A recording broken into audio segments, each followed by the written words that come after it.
C'est la varicelle qui confirme mes soupçons. Mon mari me trompe à nouveau.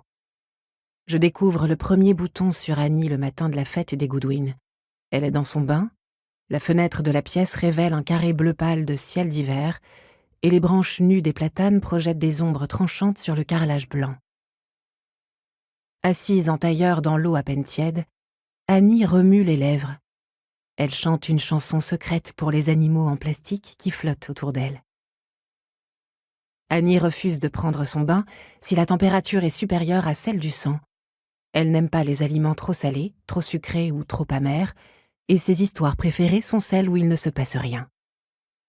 D'une manière générale, elle se méfie des extrêmes. Physiquement, je m'inquiète beaucoup plus pour elle que pour Callie, mon aînée. Annie est si frêle, si petite pour son âge. D'ailleurs, on lui donne souvent moins que ses 9 ans. Je m'inquiète aussi pour Callie, mais pour d'autres raisons. La fête d'aujourd'hui est une grande tradition chez les Goodwin. Chaque année, en janvier, ils organisent une journée anti-déprime. Les Goodwin sont nos voisins de gauche, des gens joyeux et pleins d'entrain. Ils ont 2 petits garçons remarquablement intelligents, Sam et Nathan, qui ont à peu près l'âge de Callie. Ils ont des amis intéressants et ils ont très bon goût, que ce soit en matière de vin, de gastronomie ou d'art. Bref, cette fête, c'est le seul événement annuel que toute notre famille attend avec impatience. C'est toujours trop bien chez les Goodwin. Annie se penche et murmure quelques mots au canard en caoutchouc posé sur sa cuisse. Sa colonne vertébrale toute fine, ses mèches de cheveux sombres collées à sa nuque humide.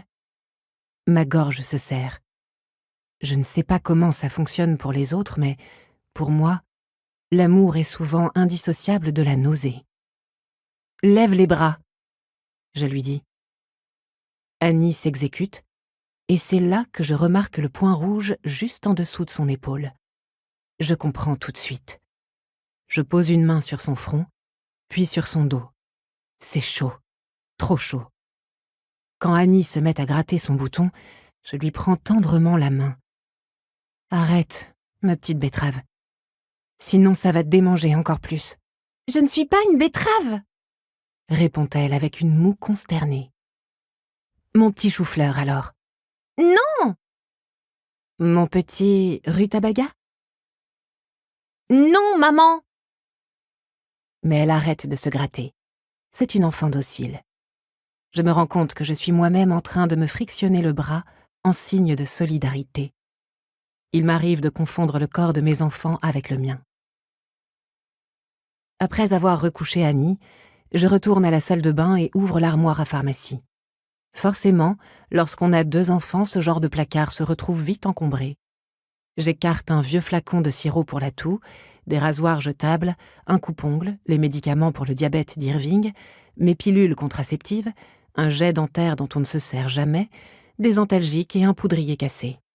Quand j'aurai un moment, il faudra que je pense à faire un peu de tri dans ce bazar. Au fond, je finis par dénicher ce que je cherche, une bouteille de lotion apaisante à la calamine. Le bouchon est tout croûté, mais le produit est encore bon. Je l'ai acheté il y a quelques mois pour l'eczéma de Callie. Annie a 38,6 de fièvre, et elle a le regard encore plus dans le vague que d'habitude. Pourquoi ne m'en suis-je pas rendu compte plus tôt? Pourquoi?